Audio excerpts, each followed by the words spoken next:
Fala Nação! Seja muito bem-vindo ao nosso canal. Aqui é o seu espaço para ficar por dentro de tudo sobre o Mengão. Então, já sentando o dedo no like, se inscreve no canal e ativa o sininho para não perder nenhum lance do mais querido. O Brasil foi muito circense, né, nessa eliminatória e acabou ficando em quinto lugar, que significa exatamente a mesma coisa que a Argentina, que terminou em primeiro. Ou seja, não muda nada. O Brasil teve campanhas brilhantes nas eliminatórias anteriores com o Tite, praticamente perfeitas. A última, então, foi, né, impecável. E chegou na Copa, poderia ter vencido, é verdade. As duas Copas do Brasil perdeu para equipes em um jogo contra a Bélgica, um jogo com dois times iguais, o Brasil perdeu. E contra a Croácia deu um azar tremendo, poderia ter sido o ganhador no tempo normal e até na repescagem, mas não foi, a coisa não virou. Então, a Argentina, que não foi a primeira da repescagem na última vez, foi a campeã do mundo. Então, repescagem, agora classificou, está todo mundo igual, está todo mundo no mesmo patamar.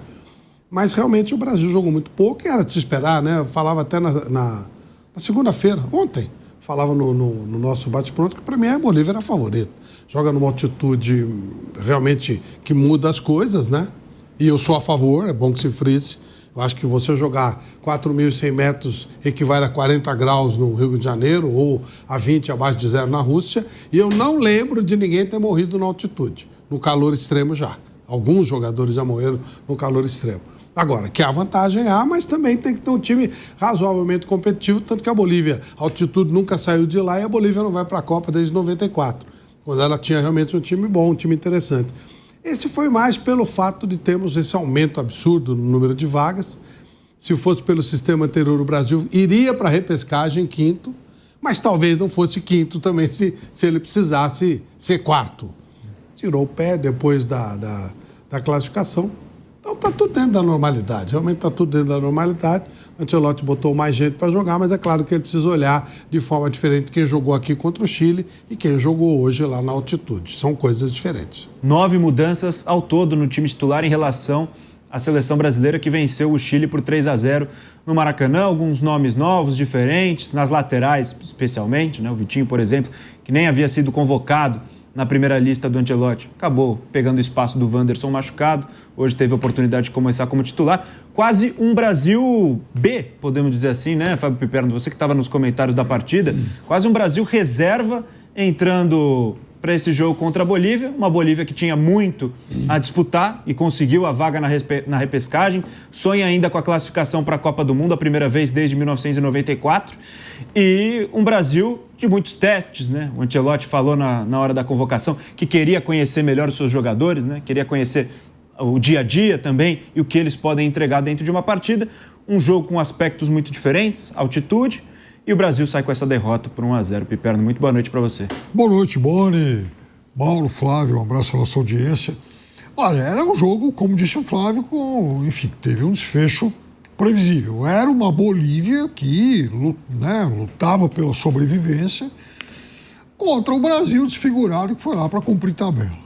Então, em relação a isso, eu acho que o jogo teve um encaminhamento normal. Segundo aspecto, óbvio que ninguém daqui vai jogar bem lá na altitude a 4.100 metros, principalmente para quem está na Europa. Quanto a isso também, ok. E também concordo com o Flávio, tem que ser assim. Enfim, a Bolívia tem lá o direito dela de jogar onde quiser e ponto final. A única ressalva que eu faço em relação à seleção brasileira, e aliás até gostei inclusive de algumas experiências táticas que o Ancelotti fez hoje, em algum momento aí do segundo tempo, com 3 zagueiros, houve lá depois uma parte dessa fase final do jogo invertendo o Rafinha com o Estevão. Então, ele mexeu bastante nisso. Eu acho que, como campo de observação também, está tudo ok. Agora, eu acho que alguns jogadores poderiam ter tentado agarrar melhor as chances, com todos os problemas, com todos os senões, que é jogar 4.100 metros. Mas tentar um lance individual a mais, tentar alguma ousadia a mais, especialmente no segundo tempo. Porque eu achei que, estrategicamente, na primeira etapa, o Brasil até que se comportou bem. Ou seja, tirando a velocidade do jogo, esfriando, tocando curto, se poupando. Era isso que tinha que fazer.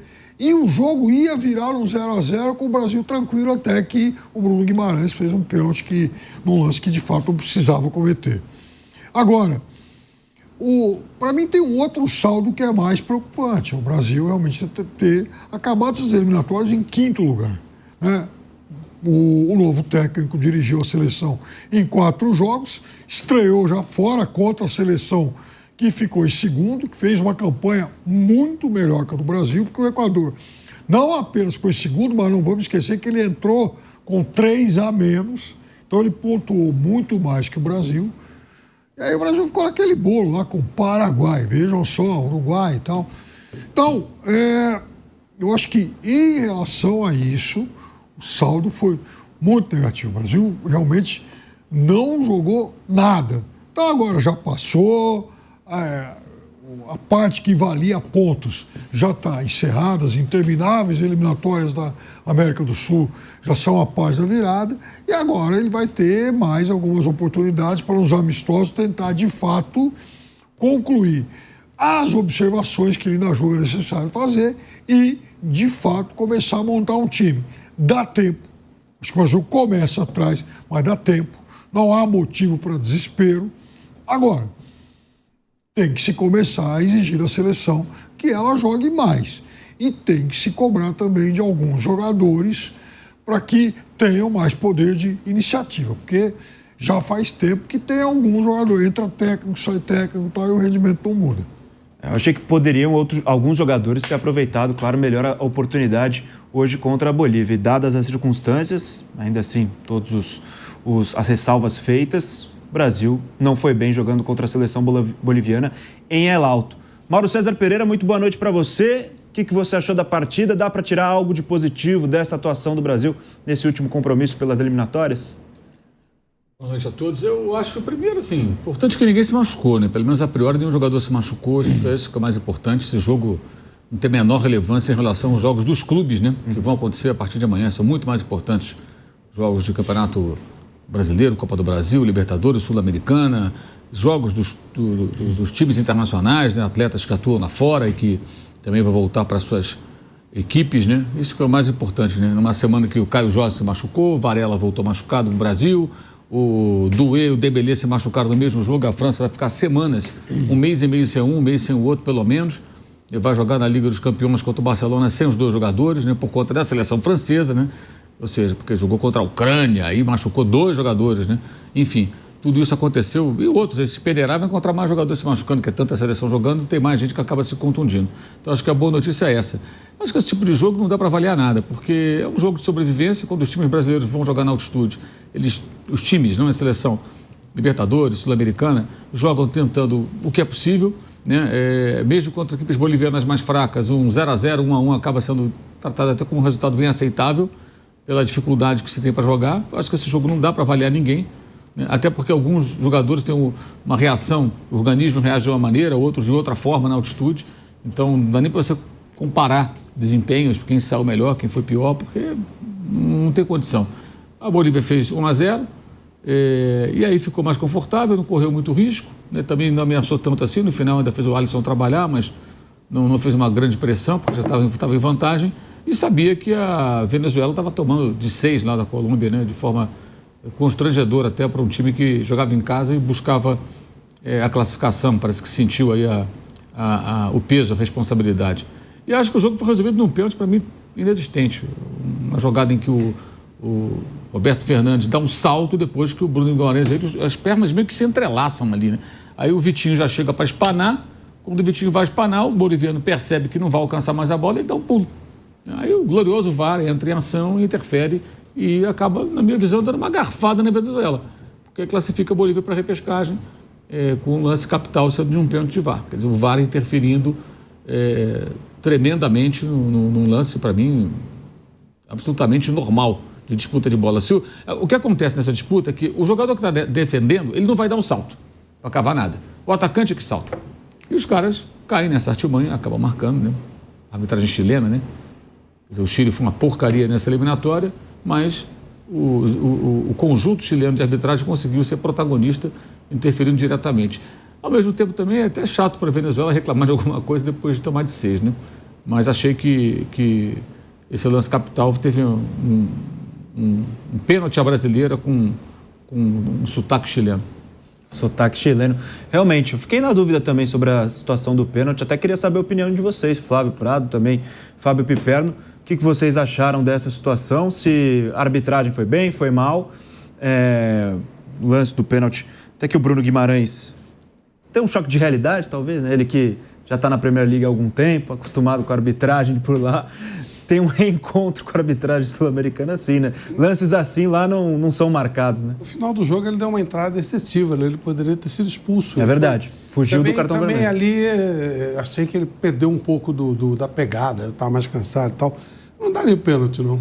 Eu vi como mal, eles se entrelaçaram e tal. Um pênalti brasileiro é curioso, porque esse detalhe muda tudo, né? Se o jogo termina empatado, não quer dizer que terminaria empatado, claro. A Bolívia estava pressionante, tirou o pé depois do gol. Mas esse erro de arbitragem ele pode ter gerado a eliminação de um país e colocado o outro na repescagem, que é uma repescagem enrolada, né? Não é mais aquela repescagem de um contra um. Agora 6 países, tem ranking da FIFA que classifica dois. Classifica os dois. Os dois primeiros esperam e os outros 4 jogam inicialmente, depois classificam 2 e jogam com os outros 4. Sobram 2, os 2 melhores classificados. Os outros 4 jogam entre eles num sorteio e depois os 2 ganhadores vão jogar com esses outros 2 que estavam separados previamente, para sobrarem 2. Inclusive jogo em campo neutro, vai ter jogo nas sedes da Copa, enfim, é enrolado. É um negócio... Precisa dar uma olhada ainda como que está o ranking nesse momento, mas a Bolívia pode estar então a 2 partidas, né, ainda da Copa do Mundo. Se for jogar essa primeira semifinal. Se não for uma das 2 pelo ranking passa direto em fase, vai ter que fazer. Terá mais 2. Exatamente. Mais 2 jogos. Vai ter que fazer uma pré-repescagem. Uma pré-repescagem. Agora, tem um caminho longo ainda. Tem entrando alguma mulambada aí, tem Nova Caledônia, Curaçao e tal. Tem uns times de esquina que estão se classificando. Nova Caledônia já está classificada, né? Time de botequim está se classificando. Mas essa porcaria que a FIFA está fazendo vai acontecer esse tipo de coisa. Vai jogar com o time de botequim. Eu duvido que o Macalela da Vila Esperança perde desse Nova Caledônia aí. Mas nem a pau. Mas é coisa da FIFA, né? Montar um time da Jovem Pan talvez não perca. A Nova Zelândia já não deveria ir para a Copa, porque o nível dele é muito baixo. Embora tenham conseguido uma outra coisa em algumas edições. Imagina o segundo colocado, né, da Oceania. Não dá. Aí realmente é circo demais. Fábio Piperno, o que você achou desse lance do pênalti? Já teria marcado? Você que comentou o jogo na jornada esportiva aqui da Jovem Pan, teria marcado essa penalidade ou achou que foi exagerado por parte do árbitro Cristian Garay, né? O chileno Cristian Garay. Eu achei que o Bruno Guimarães foi mal no bote. Eu achei que ele poderia ter evitado, daria para ter marcado. Agora, fosse também o pênalti mais claro do mundo. E aí tem uma outra coisa, quer dizer, o VAR chama o juiz. Então, seu juiz, tem uma dúvida aqui e tal, vem dar uma olhada. Aí que tá o negócio, em que pese o árbitro, né, ter sido chamado lá para olhar. Veja, assim, a decisão final é dele. Quer dizer, o cara do VAR não está dizendo para ele o seguinte, olha, você é obrigado a marcar. Ele vai lá e decide.